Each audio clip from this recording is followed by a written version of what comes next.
Hey there, I'm Mish, Trekkie extraordinaire, leader of A Year of Trek. Did you watch the episodes we needed to watch today? Today, and I'm reaching, there's my cat. Anyway, so today we were to watch The Man Trap, which is the first episode ever aired. It aired yesterday, 55 years ago. NBC, it was 8 p.m., September 8th, 1966. So, let's see. Oh, and Charlie X, which was the second episode. Now, The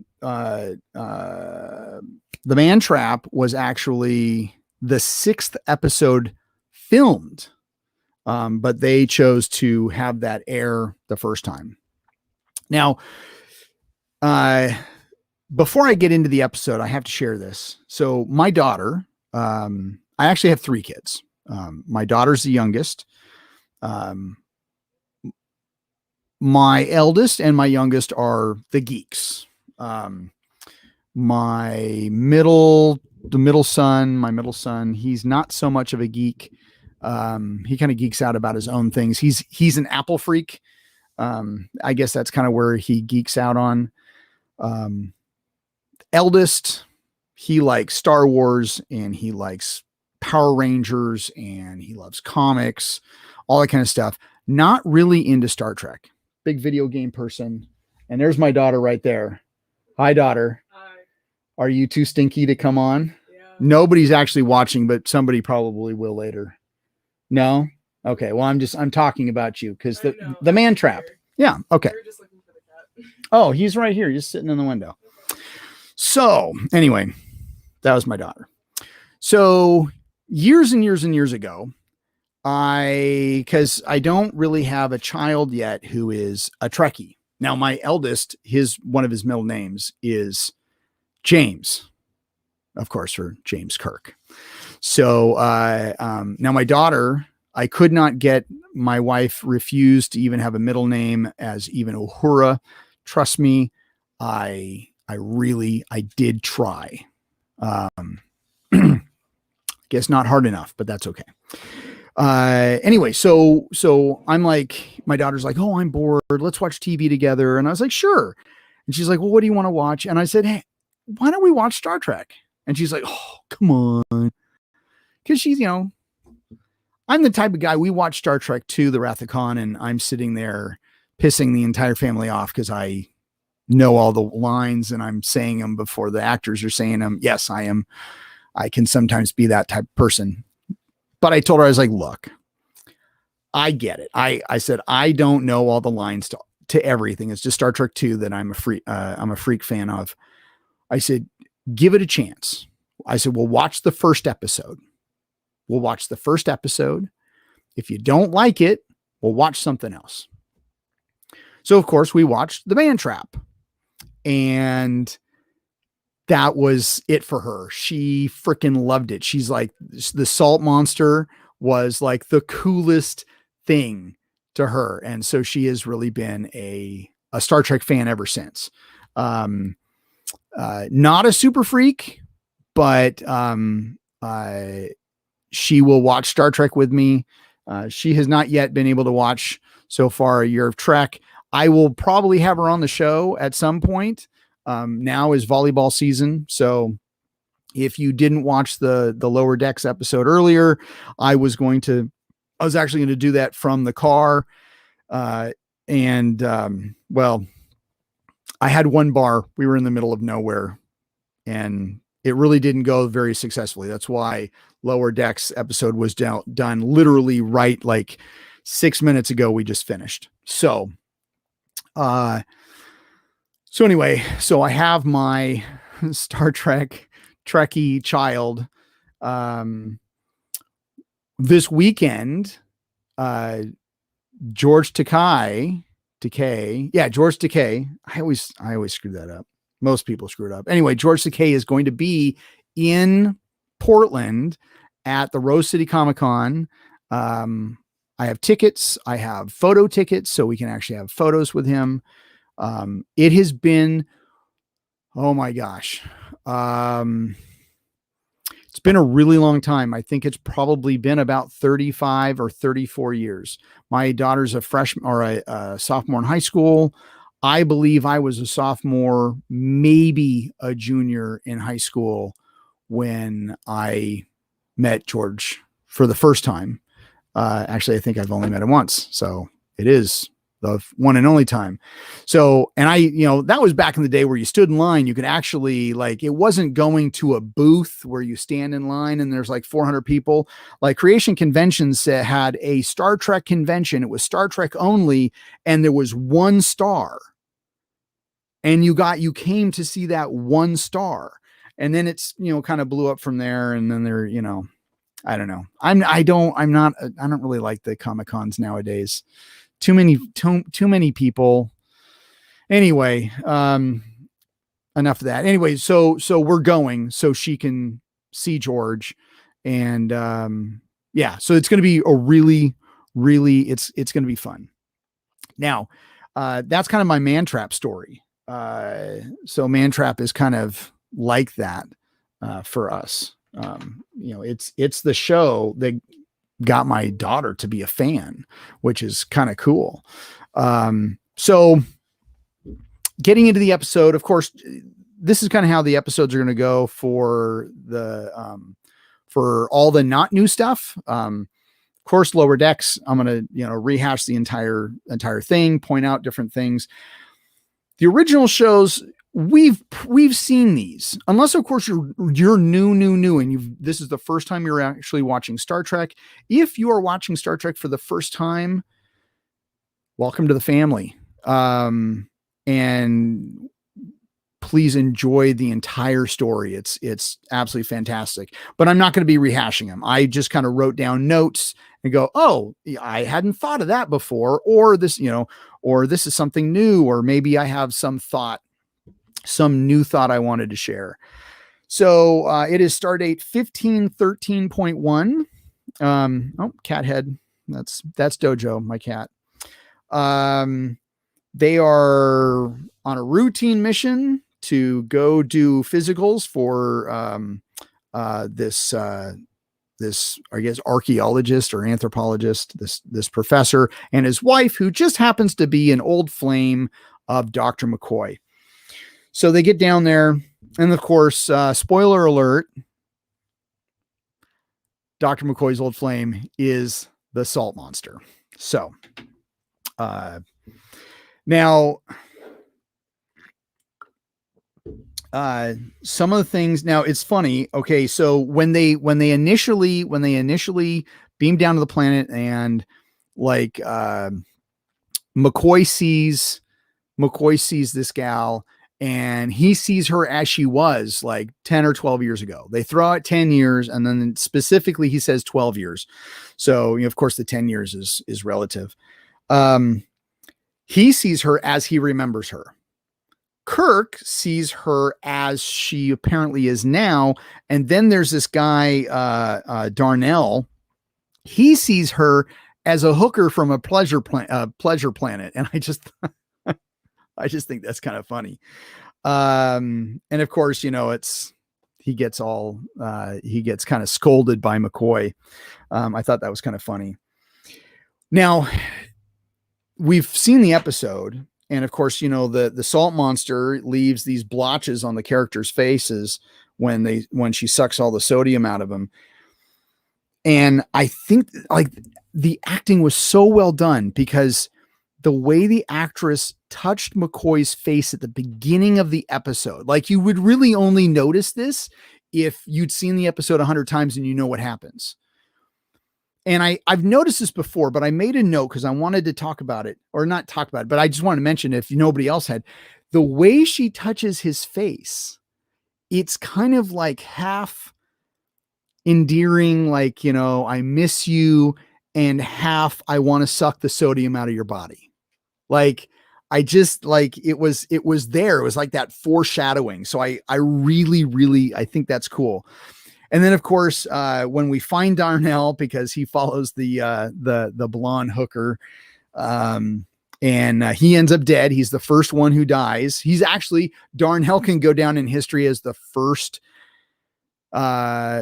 crew member to die, introduced on screen, and he wasn't wearing a red shirt. Sorry, Darnell. But we get that first "he's dead" Jim from McCoy, and I thought that was kind of cool.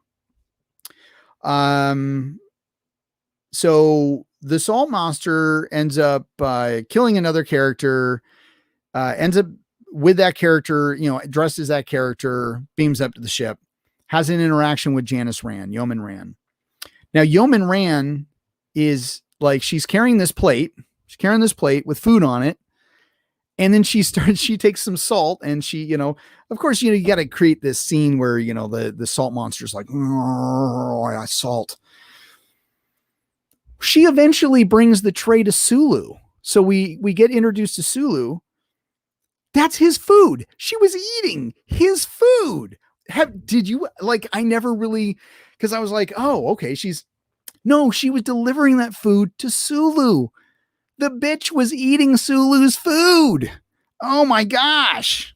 Now, one tidbit, and I'm not going to do a lot of research because there's so much in it for every episode, but I'll just randomly as shit pops into my head. So, for this episode, I remember there being some interview, some talk about how they actually had gone around to different stores and purchased really weirdly shaped, unique salt and pepper shakers for this episode.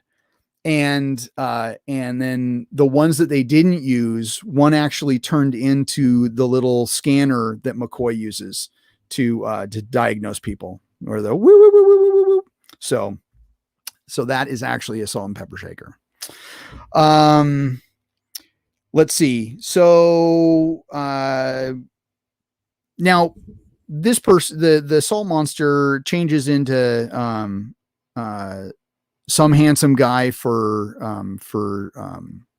Uhura, changes into McCoy, changes into, Crewman Green, and, let's see. Does he maybe one other person, can't remember. And so I was thinking, now they mentioned some type of hypnotic state or something, but is this creature, and you can put it in the comments. Okay. Put it in the comments. If this is just me theorizing. I don't know. So is this through some type, because it's already like we have some type of proof that there's some telepathic, the creature appears or changes like a changeling based on what that person wants to see. So let's take Uhura for instance. She had thought about this dude, seemed familiar, but wasn't a crewman. And the soul monster was able to change. And even Carter, Dr. Carter says that, that they change like a chameleon. Is this like a telepathic hypnosis? They can just kind of project telepathically, everyone is going to see me as this character, because she ends up becoming McCoy. Everybody's going to see her as this character. Or is this a telepathic, she can read the minds of somebody and then her body physically changes, like Odo, like she's a changeling type of creature. And this is no different. We've seen Odo, Odo's a changeling.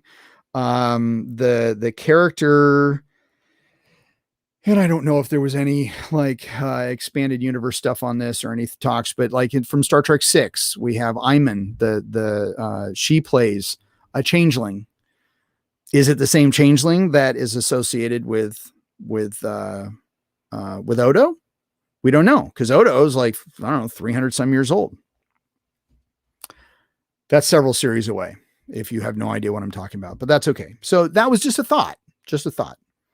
I did notice a dude wearing a solid gold uniform from The Cage, or from Where No Man has gone before, which is the second pilot.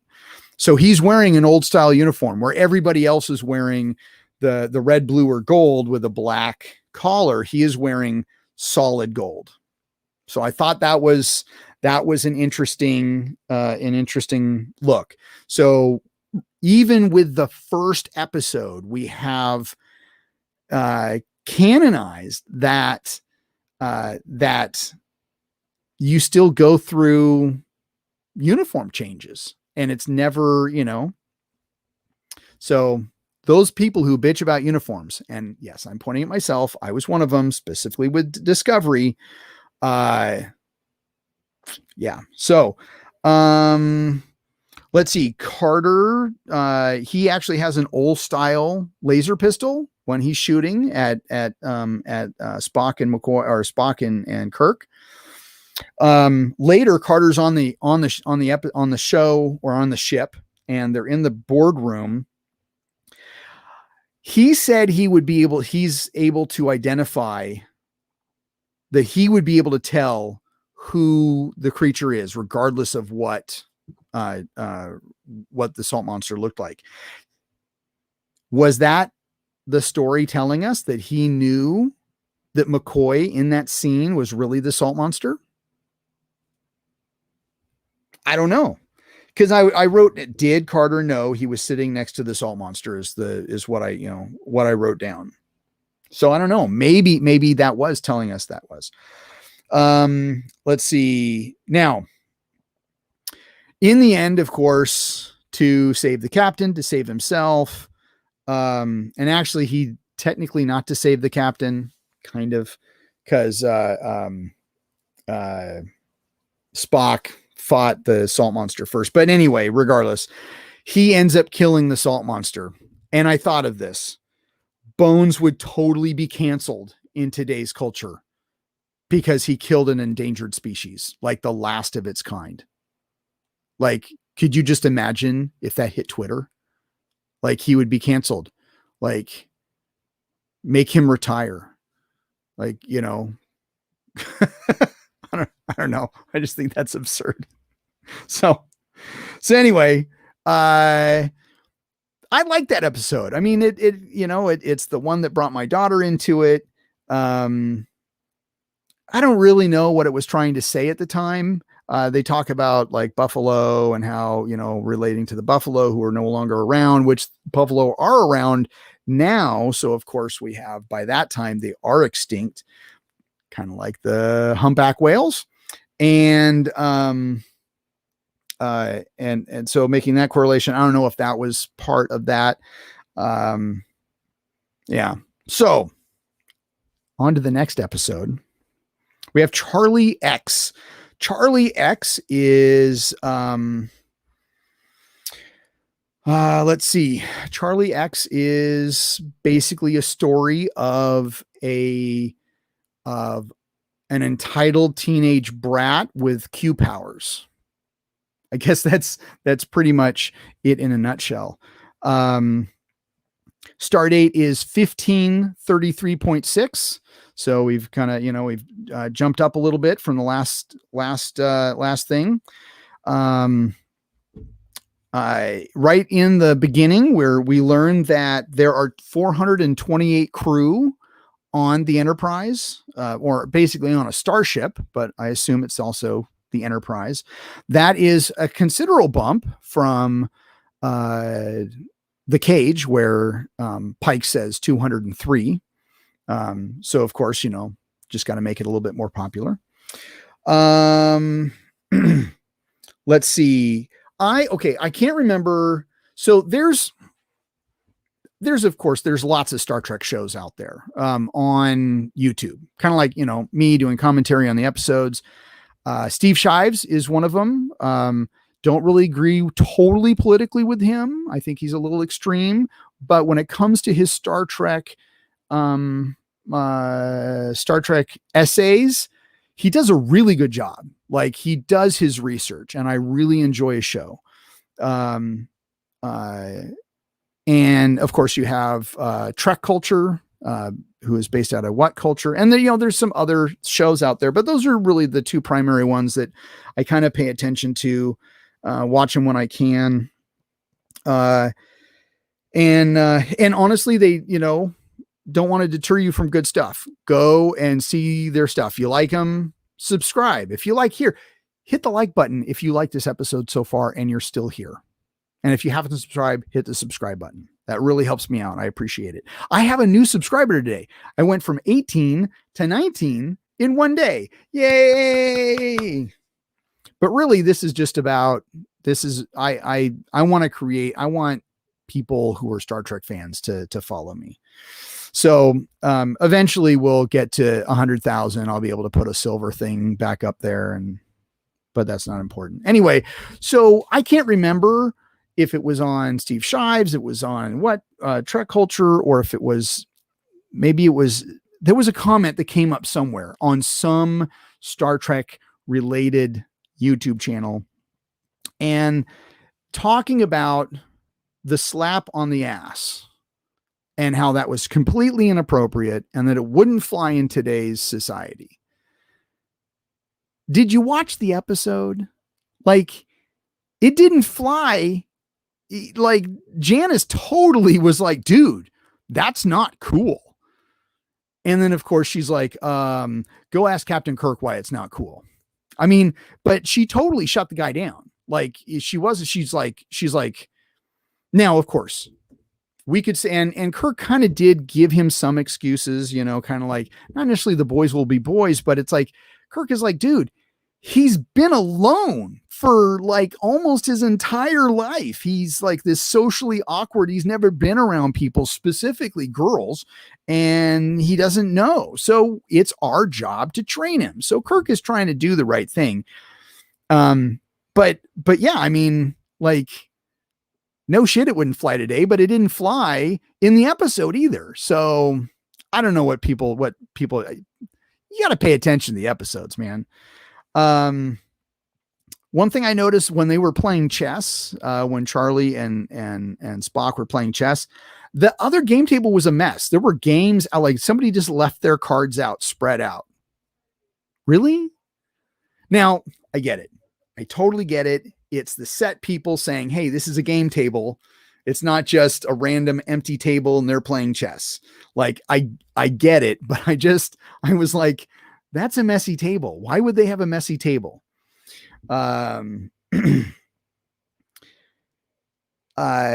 course, things escalate between Charlie and Rand, and he starts getting creepy. Well, he was kind of creepy from the get-go, but like, it starts getting creepy. Now she goes, so Janice goes to Kirk and's like, hey, you really got to talk to this kid. And I had to write this line down because just the way I said it, it was like, I don't know how to take this. She says, if something isn't done, I may have to hurt him. Now she follows that up a little bit later, a couple minutes later with, like, insinuating that it's going to be more of an emotional hurt. But the way she says it, it's like, is Janice going to beat the shit out of him? Like, is it going to be emotional? I wrote down emotional or physical. Because honestly, like, Janice, like, she shut him down pretty quick right away when he slapped her on the butt. I could see her like, dude, I fucking told you, don't do it again. And then just, you know, wipe the floor with him. And of course, you know, he made her disappear anyway. So whatever. I don't think, like, I actually really like the character of Janice. Grace Lee Whitney has reprised her role over and over again, and I'm so glad she ended up on the Excelsior as lieutenant. It's just too bad, like, behind the scenes, I heard, you know, drug addiction and all that kind of stuff, and that's why she didn't continue on with the show. But I liked her character. We could have had so much more with her character throughout the years if they had continued. Let's see. some of the background music that I noticed, being a huge Star Trek 2 fan, like I can hear the music and I'm like, I know that's from Star Trek 2. I could tell you probably what scene that music is coming from. And for the most part, over the years, they have like, there's this general Star Trek theme. And then for each movie, there's like, it's the tone of the movie, but they have like this background. It's still Star Trek-ish. In Star Trek 2, and did I write down what scene this was from? I didn't. It just says music, Star Trek 2. They have music in there. Like Star Trek 2 took it from, like it was truly from an episode. They just movieized it. Like they just made it better. And I was like, dude, like even from the beginning, they were using that music. And you know, it's more than just the dun dun dun dun dun dun dun dun dun dun, which they had a different kind of fight music when, of course, Kirk is playing with him in judo, which I was thinking as a martial artist, I might have some of the blue, like the silver logo, the silver Star Trek logos with the blue border, because that was on their gis. And that might be a gi thing for me. I don't know what kind of copyright it'd be getting in the way of, but I think that might just be something for like me and my friends who are martial artists. Let's see. Okay. So when they finally go against Charlie, because Charlie's taken over the ship, and Kirk has come up with this plan that, you know, he hasn't gotten away with anybody. You know, he hasn't done away with anybody since he started taking over more and more of the ship. Maybe he's overextended himself. So he's like, well, maybe if we turn on everything, we might be able to distract him and basically, you know, snow him and keep him sedated, you know, so we can take him back and deal with him at the starbase. So when Kirk kind of gives the cue, like he's challenged him and he gives the cue at the communication station, you have Spock on one side, Uhura in her chair, and McCoy on the other side, and they're just flipping switches. I swear. Okay, I got to do this. Okay. Uhura is looking back at him. And the look on her face is like, you know, because she's doing this and she just kind of looks at him like, yeah, motherfucker. Yeah. Yeah. See what you can do now. Like it was just like this. You have to go to that scene and totally look it up, because I was just busting up at that scene. I thought it was so funny. And then, of course, you know, Kirk kind of keeps on with this optimism, you know, because and I can't remember the aliens' names. But they basically come and say, hey, we're really sorry. He got away from us but it was too late before we figured out. And of course, you know, earlier on, we find out that, you know, he destroys the ship. And so they're like, okay, well, we're going to fix everything that he did with you guys. We can't fix the ship, the other ship that blew up, but we're at least going to fix you guys. And Janice comes back and all that kind of stuff. So, but Kirk is still really optimistic, says, look, you know, we can still take care of him. Like it's okay. He just needs to be trained and he can learn how to not use the power. So he's still got this optimism for this kid, even though, you know, he's destroyed a ship, like, you know, but Kirk bested him. But was still like, look, this guy can be fixed. He can be really rehabilitated. But these aliens are like, nope, we gave him the power. He's always going to use it. And if he goes with you, he will destroy you, or you will have to destroy him. So if everyone wants to live, we're going to take him back. And that's what happens. Aliens take him back. And the guy's like, I want to stay. It disappears. That's another shirt. I want to stay. I just thought that was funny. So, of course, this is a classic episode. Star Trek, the original series, is my favorite series. Like, not the best episodes, but some of the greatest episodes ever over all of the series. Yeah, I don't know this. I haven't seen this episode in a while. It was nice to watch. I'm looking forward to tomorrow, and I'm looking forward to the day after that, and the day after. This is fantastic. We're off to a good start. A busy start for me so far, but off to a good start. So yeah, it's looking great. So, all right. So what do we have on for tomorrow? So tomorrow, looking at my schedule, I do have classes I need to teach. So I will probably not be on. I haven't created any streams yet. I will be posting those on our YouTube page. And of course, if you follow us, you'll be, here on YouTube and on Facebook, you'll be notified. But tomorrow we got Where No Man Has Gone Before and The Naked Time. So episodes 3 and 4, watch those. We'll get back together. Probably we'll do it at 8 p.m. My time, Pacific time. And we'll just kind of see where it goes from there. Looking forward, Saturday we have Mud's Women, The Enemy Within, What Are Little Girls Made Of? So those are those episodes that need to be watched. I've got a lot going on. I've got classes in the morning. My normal martial arts podcast, Dojo Chat, is actually going to be postponed for Saturday because I'm going to be at Rose City Comic-Con, chatting with Captain Sulu, George Takei. So I don't really know what I'm getting at. Is I don't really know what time I'm going to go live on the 11th. That is, we'll see about that. So there we go. That is all that we have to say about that. I hope you enjoyed today's episode. Let me know what you think about the two shows in the comments.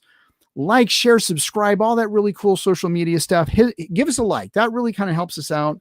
I'd like to get, that helps with the algorithm. That's why we always say like, share, subscribe, specifically the like and subscribe. Subscribe, of course, because we want more subscribers, but the likes help the YouTube algorithm, gets these episodes out to people that normally, or that haven't subscribed yet. Maybe it's going to pop up and they're going to watch. So, there you go. That is all the news that's fit to print. There we go. All the news that's fit to print. Anyway, until tomorrow, live long and prosper.